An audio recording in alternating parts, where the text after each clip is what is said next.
बंद करो, बंद करो। जालिमो जवाब दो, खून का हिसाब दो। जालिमो जवाब दो, खून का हिसाब दो। गिरफ्तार करो, के कातिलों को गिरफ्तार करो, गिरफ्तार करो। जालिमो जवाब दो, खून का हिसाब दो, खून का हिसाब दो। अमन मोहब्बत भाईचारा।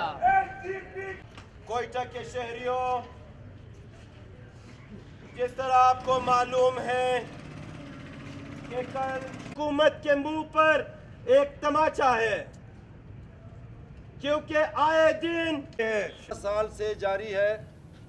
कोयटा शहर में पहले सिर्फ हज़ारा कौम के निहत्थे लोगों को निशाना बनाया जाता था, फिर इसको मज़हब का रंग दिया जाने लगा।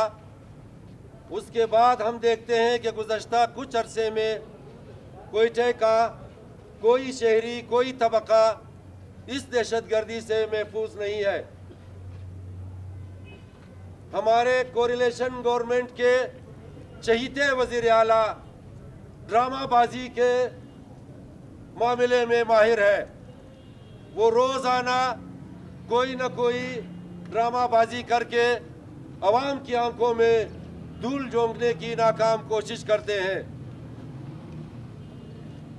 गुज़श्ता करीबी अरसे में आप लोगों ने नोट किया होगा कि एफसी के जवान बड़े बाजार में शहीद हुए।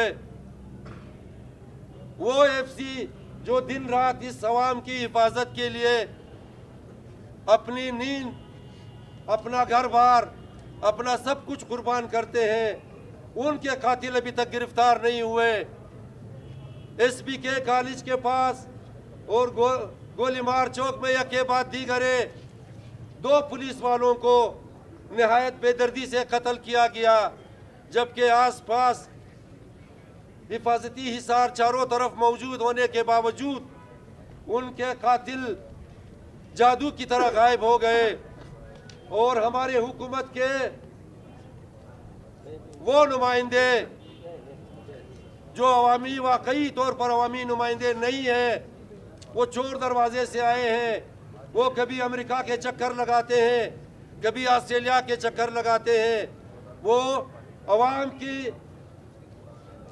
इस मुश्किल हालात में अवाम के बारे में वो बिल्कुल नहीं सोचते हैं।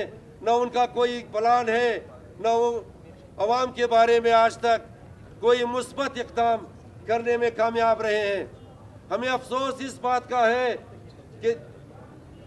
کہ جب بھی کوئی واقعے کا کسی کارروائی کا حکومت کی طرف سے اعلان کیا جاتا ہے، اس میں جس گروپ میں چاہے 2 یا 4 بندے مارے جاتے ہیں، پچھلے سارے جتنی بھی دہشت گردیاں ہوئی ہے حکومت اس گروپ کے گلے میں ڈالتی ہے، اور یہی عوام کو دھوکہ دینے کی کوشش کرتی ہے کہ دیکھیں جتنے بھی قتل ہوئے تھے اس میں یہ 2 یا 4 بندے ملوث تھے۔ لیکن ہم دیکھتے ہیں کہ اس کے فوراً بعد اس کی ری ایکشن میں مزید اقدامات ہوتے ہیں، بے گناہ شہری، بے گناہ ایف سی والے اور بے گناہ پولیس کے لوگ مارے جاتے ہیں۔